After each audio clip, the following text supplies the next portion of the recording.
team, family, squadron. An extremely special episode planned.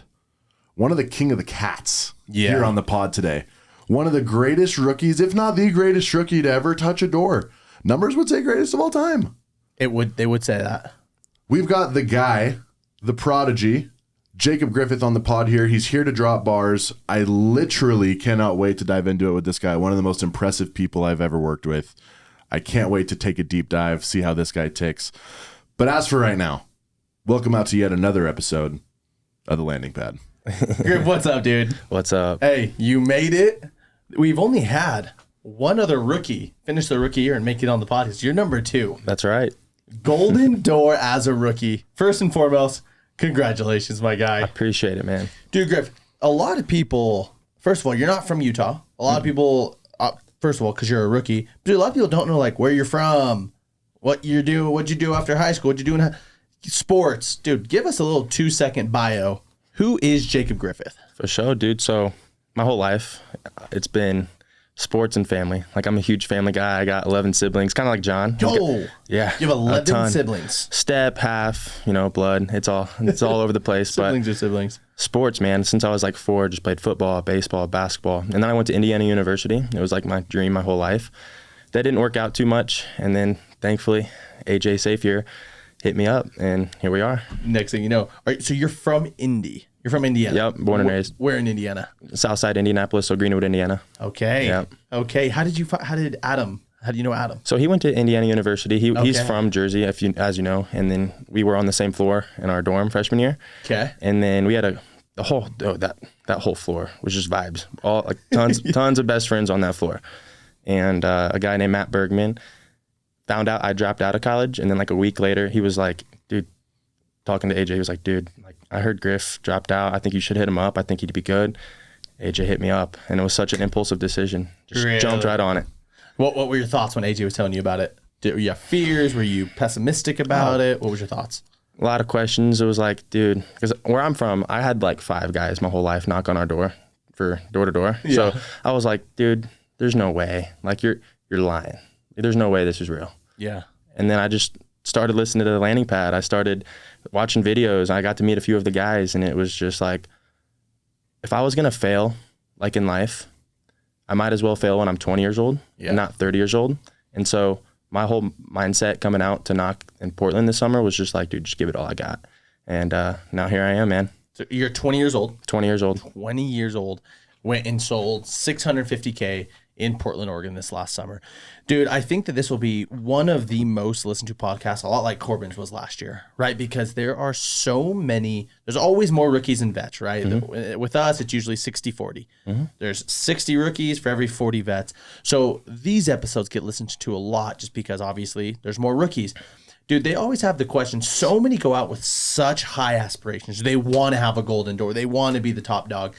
Did you go out with a goal? Well, I guess, what did you want to get out of this last summer? Well, it's not like I had a bad life in Indiana. Yeah. It was just like I knew there was something way more out there for me. So I wanted to, like, if I was going to do it, I wanted to make it like a bang, just do something crazy. And I had a recruiting meeting because I was going to recruit one of my best friends named Ethan. And so he did a recruiting meeting Zoom with Tate Breyer. And he was just like, Griff, what's your goal?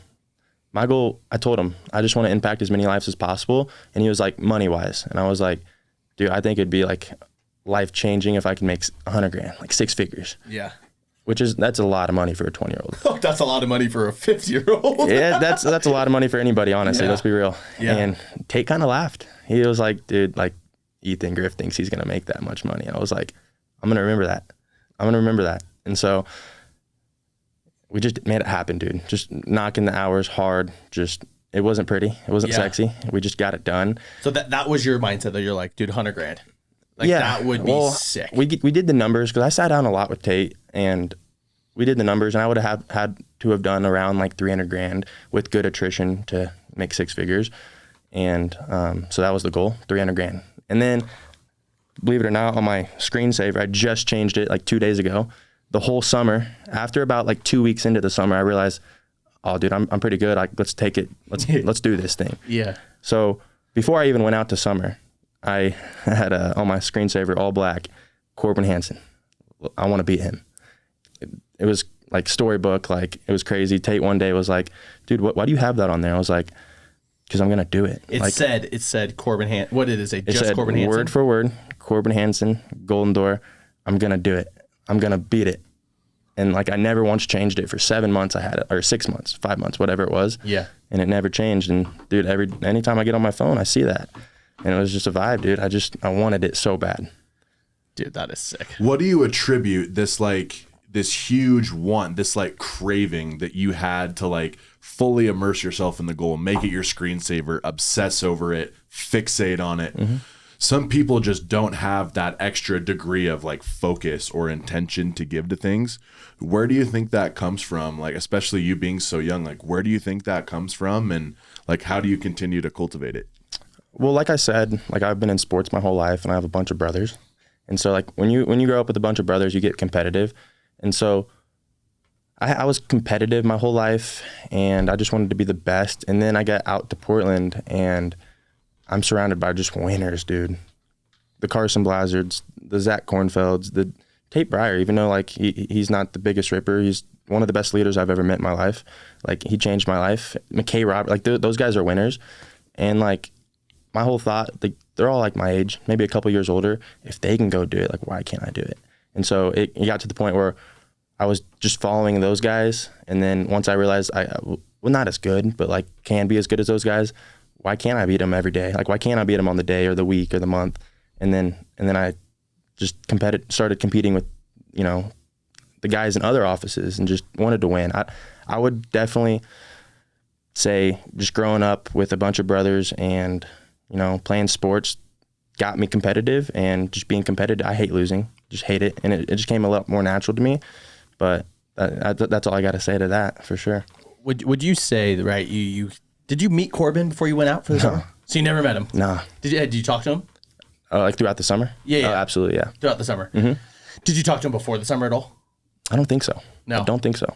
How much of Corbin having done 650K, how much did that impact you in the ability to even have the belief that 650K could be done?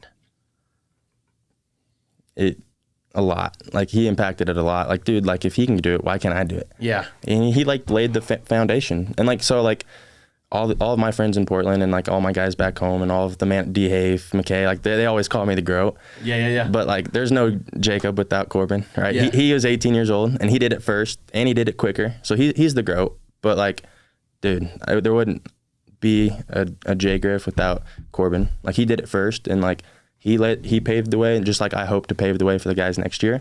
I hope next year we have 5 rookie Golden Doors. Yeah. Whether it's 650 or they raise it, like I hope we have 5 rookie Golden Doors, because I want to do what he did for me for others. What would you say that, I guess, while you were talking to Corbin over the summer, what's some of the advice that he gave to you when he was a rookie and did it? When you were struggling, you called him or whatever. What advice did Corbin give you? I never really asked him about advice. Really? Yeah, I just wanted to talk to him, or like maybe he just wanted to talk to me or slide up on my DMs and like just hype each other up. We didn't really talk about like advice and stuff like that. I got a lot of advice from like the more internal group and out in Portland. Uh-huh. So yeah, that's interesting. That. And what would you say while you were being a rookie out there? What was some of the best advice that you got from some of those managers, from the Tate, from the Carson? So maybe not sales advice, but just goal advice. So there's a quote that Zach Kornfeld told us in one of the early meetings that back in like April. He's I forget how it goes, but he said something like, "Today I will do what others won't, so tomorrow I can do what others can't." And that was my whole mindset all summer. That sounded pretty spot on for the record. That was pretty good. Like that was my motto the whole summer. Just work now, so I don't have to next. Like, you know, I don't have to work as hard later in life. And that's what we did, dude. Just 10 o'clock deals, just not taking breaks on the bench curbs, just hyping up the chats, getting everybody going. And I told Tate one time, because I'm a rookie, I didn't have any reps or anything like that. He was like, dude, like he asked a question just like Easton, like, dude, what is it? Like, why are you working so hard? And I told him, I was like, dude, I'm working for my future reps. I'm putting all this work in now for my future reps next year, so they can see I'm a dog, and that way it comes more easier to next summer to work hard. That way they see it and they're gonna work hard, and that way it can just like spiral the right direction. It's one of my favorite bits that Jimmy does. Reminds me of what he's saying. It's show up now for your future self. Yeah. It's show up now for your future reps. Show up now for your future region. Show up now for your future why, whoever that is. Show up now for your future family. Whatever it is, it's showing up now and paying the price now, which to me, like, that sits at the core of sacrifice. Like that is what we're doing here. Like, it's investing into our future. It's investing into this thing that we're building. It's investing into people and culture and doing things the right way. And when you invest into the right thing, like, an explosive return should be a given. And even if it's not when you think it's going to be, and even if it's not as soon as you want it to be, like, if you continue to do what Griff has done day in, day out through the entirety of the summer, which is inputs, late deals, lead the chat, step up and be the guy even when you're not being asked to. If you do that for long enough and consistently enough, the universe is just forced to pay up. Like, 100%. It has to pay up. And that's why we use the phrase, dude, I am so due. Yeah, so due. and the reason why Griff was due most of the time is because he's constantly putting in the inputs to bind the universe. Like, dude, you have to pay me off. Like, I am doing all the things that I know that I should be doing, and believing and executing like I know that I have to. And I know if I continue to do this, the outcome is fixed. The destination is fixed. I know that I just have to take it's just such a mature approach, 100%. Especially for a first year. No, and I love the second part of that quote, right? Do today what others aren't willing to do, so tomorrow you can do what others can't. Right? Execution creates opportunity, right? That's another word. Like, you executed. Dude, you are now the second rookie to have ever golden doored in the history of door-to-door that we know of. The second, right? Which is, dude, the amount of doors that will open up for you, especially being out of state, especially with a whole nother pipeline of guys that never, dude, you have lined yourself up, not through, like, it wasn't easy. Dude, you grinded for it. Dude, I would say, right, because like I said, I think a ton more rookies will be listening to this podcast than normal podcasts. What's your advice to a rookie that, dude, wants a golden door? What are you telling them as they're listening to this podcast? And let's say it's October, in a month they're listening to this podcast. What are you telling them, dude? I promised Tate Bry I would say this on the podcast. Get ready with the bleep button. No, if you want to be all time, like, and most people here at the Grit do want to be all time, you got to do all time things. And what I mean by that is, like, you got to, everybody, like what he was saying, everybody knows what you got to get done to be great. You just got to stack your dubs, whether it's making your bed, whether it's getting out to, area way before everybody. You stack, because everybody has L's too. You got to stack more dubs than you stack L's. Yeah. And to be all time, it doesn't have to be something crazy. There was one time on my way to Hood, and I was struggling. Like, I was like not doing it. I wasn't producing like I was producing. And McKay texted me, was like, dude, like, this might be the week you hit the golden door. And it was like 1:30, and I'm always on the doors way before that. I texted him. I had a picture. I was helping this lady with a broken down car. I pulled over to help her jump her car. And I texted him a picture. I was like, I'm getting there, man. I gotta be a good person sometimes before a good salesman. That's an all-time thing, in my opinion. Yeah. You got to stack things like that up to get good results. So what I would tell to future rookies is, for starters, never let someone ever tell you you can't do something. That drives me. You tell me I can't do something, I'm going to go do it, I promise. Yeah. But surround yourself by winners and just get what you need to get done day in and day out. And it's a 5-month period. You do that, and I promise you're going to have a really good summer. Griff, I love how you kind of got more granular on like one moment where McKay called you and like you were going through it, and you put being a great person first, which is, I think we should also touch on. That is so cool. Yeah. But take us into, like, give us a behind the scenes look into the moment in your journey to do 650K as a rookie where you thought it was like the ultimate conflict. It was your breaking point. It's when that you had to you either were going to double down and get your golden door done, or you were going to let off the gas and ultimately kind of fizzle short before you hit what you set out to do. Take us into like, did you have one of those moments? Like if you did, what did that look and feel like? And how'd you come out the other side? And if you didn't, why don't you think you did? I didn't really, honestly. Like I knew I was going to hit the golden door. Like I knew I wasn't going to leave until I hit the golden door. And I just was going to get it done. But I PR'd week 1 of the Rumble. Second week, the entire team's vibes were just not what it was all summer. And like everybody knows, Portland's vibes were just immaculate all summer. All time vibes. But that second week in the Rumble, something happened and the vibes just weren't there and everybody's numbers weren't as good. And towards the end of that week, it was really hard. I was like my best friend Zach. Like I'm like best friends with Zach now, and like he was leaving. He hit the golden door pretty soon next week after that, and he's gonna be gone. You know, guys are gonna start leaving. I was like, it's gonna be tough. But I still knew I was gonna hit the golden door. And the reason, back to that question, why I didn't think I ever really had like a legit breaking point was because I was just surrounded all year round by winners. Like Tate Breyer was gonna stay out with me to hit my golden door no matter what. Carson Blazard, oh my God, like that guy's work ethic is ridiculous. That guy is the grittiest guy I've ever met, and he's my brother. And like being surrounded by those guys, no way I was gonna have a breaking point. Dude, Culture, dude, it's culture. I'm telling you, like I was so blessed because like I was talking to these guys out in the room right before doing the podcast, and they were just asking me a bunch of questions, and I was telling them like, dude, like I had like 5 guys my whole life knock on. I didn't know what door to door was. I'm like so unbelievably blessed to my first opportunity in this kind of industry to be at the Grit, just because the culture is so elite. It's like unbelievable. And I promise you, I would not be the top rookie if McKay Roberts wasn't out there for those 8 weeks. If my managers weren't Tate and Carson Blazard and Zach Kornfeld, even the guy, like the other rookies, like, man, we were studs.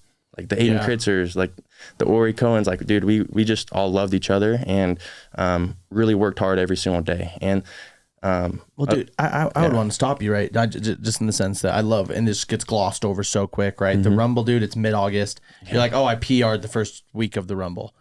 Like, you're already, we're on a trajectory where you just crushing it.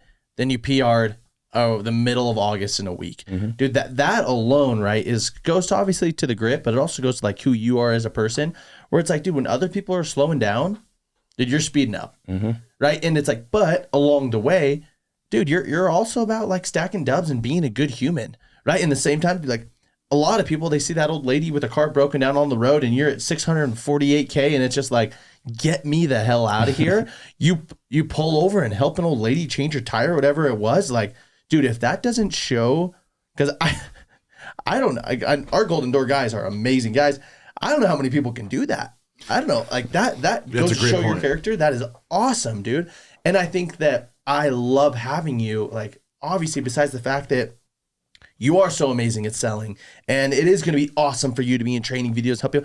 But dude, we also just want good ass dudes, and you are one of them. And like, I feel so blessed having guys like you, and I could say the same thing with Chuck, Adam, Bailey. Dude, these Golden Door guys that sit down with them, you guys are just good guys. And that just goes to show, whether it's the culture, whether it's like you guys add to the culture, or the culture like sucks you guys in and builds you. I don't know what it is, but at the end of the day, I think that we are in the business of building an amazing culture. And dude, Griff, you are an amazing dude. And I think that so many rookies, I promise, if they look to you as an example, not only in selling, dude, the blessings come. They come if you're in the right place at the right time, doing the right thing. Right. So I just think that's this unreal. came, and I totally agree. This came to mind when Griff was talking about like, I just never had that like crisis moment. Like I just never had like the whole like moral dilemma of like, am I going to get this done? Am I who I said I am? Like, in my opinion, he never had that for one reason. And tell me if I'm totally off on this. I have a shout out to Sam Harmer. He said this to me once, and I thought this is a really interesting way of viewing it. He was talking about like taking time off when you're supposed to be knocking and like taking a vacation during the summer. And the way that Sam talked about it is he said, I know if even once I allow myself to like take a significant break and allow myself to set a precedent that it's okay to do XYZ thing, it will be so much easier for me to do that going forward because I've already done it. Mm-hmm. The same principle goes for doubt. Like from what I'm hearing from Griff and everything that I know about how his summer and had a little peek behind the scenes just of how that Portland office operated.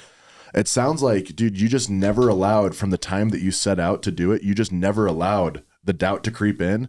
And because you didn't allow the doubt to creep in once, it was way easier to never let it in at all.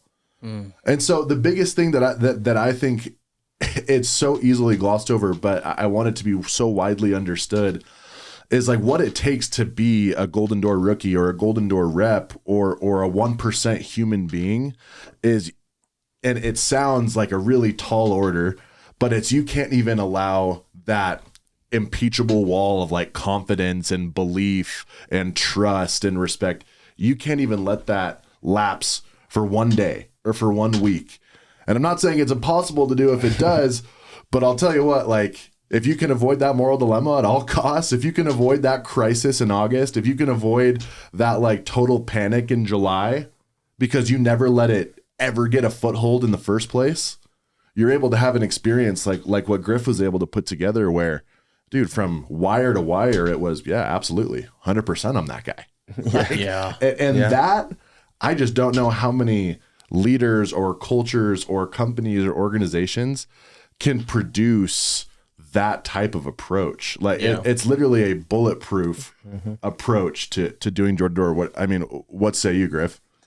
Sound about right? Yeah. Where am I off? Yeah, no, you're spot on, dude. Like, for example, in May 22nd, before I'd even come out to the summer, my mom had plans. I'm a mama's boy. Like, she's my ride or die. Like, she's my rock. Love that. Like, Love it. Like I would, like, if I had to pick one person in this world to be with, like, it's my mom. She's my mom. And before I even came out, she had already had plans to come out and see me at least once in the summer. And she had to do May 22nd just because it would have been way too expensive otherwise to get a plane ticket. And I was so dialed, man. Like, I was doing the cold showers. I was so mentally strong. And I got to it. I was like, I almost didn't want my mom to come because I didn't want it to affect me. Thankfully for me, it was more of a blessing. I sold even better after she came. But I told her, I was like, I'm like scared for you to come because like I don't want to see you and then you leave and then I get emotionally, rocked, right? Like punched in the face. Thankfully, it was a blessing. But to that point, yeah, man, like you can't even let those kind of things come up on you because once it happens once, dude, it will happen twice. And then it's like, oh, this 30-minute break won't do anything. Which it does. It really does. I promise you, like that 30-minute break changed everything. Because even if you don't get a sale or two in that 30-minute stretch, dude, at least you did it. Others didn't. You did though. It's the precedent that you're setting. I think there's just really, really something to be said is like you set this precedent and track record for yourself that like these things do not creep in. And you made the decision and ended up paying off. Mm-hmm. And I want to just hear what was your biggest growth moment from this summer? You coming home, you're a different person than 5 months ago. Usually most rookies that take the summer seriously come home and can say, I'm a different guy now. I'm a different man. I'm a different woman. Yeah. What is your biggest takeaway from this last summer? Oh, dude, I was talking to my dad with it this weekend. My biggest, growth moment was just my whole life, dude. I cared way too much about what people think. And all my family like noticed it immediately when I got back. Like, dude, I don't really care what people think about me anymore. Yeah. I know I'm a winner. I just did something that most people don't do. And he asked, he was talking about it like, the change for the summer and coming out. I told him, I was like, Dad, like my life didn't change when I knocked my first door in Portland. My life changed when I made the decision to get in the car with AJ and just drive 30 hours to the other side of the country. Like, cause I did that. Like most guys don't make that sacrifice at 20 years old. And I did. And like, I don't really care what people think about me. So that's my biggest growth moment is I'm just more relaxed. You can say whatever about me. I don't care. You know who you are. I know who I am. Deion Sanders, right? He was just like, dude, he's like, I'm like, you didn't make me. So how can you break me? You didn't build me. So you can't kill me. Like, dude, I don't care what you think about me. I know who I am. Unless you're my mom or my dad telling me something that I need to fix or somebody that like actually has made me, dude, I don't care. Like, dude, I'm me. I'm me. And I'm not going to bother myself with your opinion of me. And I think that is so big. You just want to send us out. Griff, 2 last questions. One, you mentioned that the decision to come and sell, in your words, a little bit impulsive. Mm-hmm. So 10 months ago, that puts us in, right at the beginning of the year. Did you know about the grid at that point? That's what I thought. You didn't know about the grid, weren't signed, nothing. 10 months down the road, looking back, what would you say to Griff 10 months ago or any other person that's in that same boat that you were 10 months ago, where maybe you didn't have a clear direction, you had never sold, you didn't really have a ton of exposure to it? What would you say? What I would say is, for starters, treat everybody how you'd love to be treated, because you never know what blessing can come back later to you in life, like down the line, like years from now, like 20 years from now, 5 years from now, or whatever. And also always keep your mind open. Be open-minded, because like everybody's got the opportunities, and some people either don't see them or just don't take them. I was lucky enough to see it and take it. And so just be open-minded, hear people out, treat people how you want to be treated, day in and day out, love your people, and, try to get 1% better every single day. Because then that's how you really maximize the opportunity. Because some people do take the opportunity, but they don't try to get 1% better every day. I tried my hardest to be 1% better. I tried to be a better Jacob Griffith every single day as possible. And it wouldn't have started if I didn't 10 months ago, like, jump on that opportunity. I was open-minded. AJ hit me up. I heard him out. I heard out Dylan Hafen. I heard out Tate Breyer. A lot of guys don't hear him out. Just hear him out. I love it. Love it. Wrapping up, and we're asking this question to everybody, and I'm so anxious to hear your answer. To a Golden Door rookie, one of the best to ever do it, and in my opinion, like one of the most promising, talented young leaders in the industry. What does grit mean to you? Man, what does grit mean to me? Again, man, it's the quote. Do what others won't today, so tomorrow I get to do what others can't.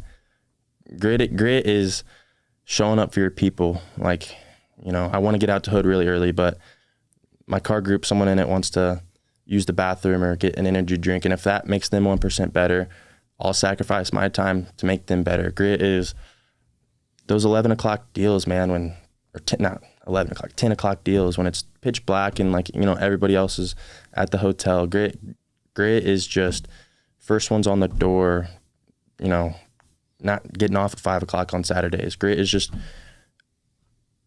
working harder than everybody else, man. It really is. I'm doing what others won't today, so I get to do what others can't do tomorrow. That's just what it is. It's more than hard work. It's outworking. Yep, 100%. Outworking and out improving. Griff, that was awesome. Like I said, I think this podcast can be listened to probably more than any of ours. That was amazing, dude.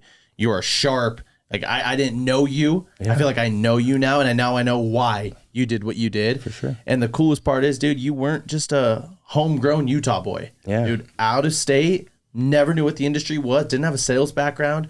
Dude, I think that your story is going to change the lives of so many, and I'm sure we'll have to have you on for another one. We might have to dive deep right before the end of the summer. I don't know. It'd be crazy. Come on. Hey, but for real, we love you, man. Thanks for coming on. Inspiring, Griff. Thank you. You should be proud. For sure. So many nuggets, one that you should listen to, re-listen to, and send to anyone who's on the fence like Griff was 10 months ago. It ended up turning out okay for him. Yeah, it's all right. Thanks for listening. As for this episode of The Landing Pad, we out.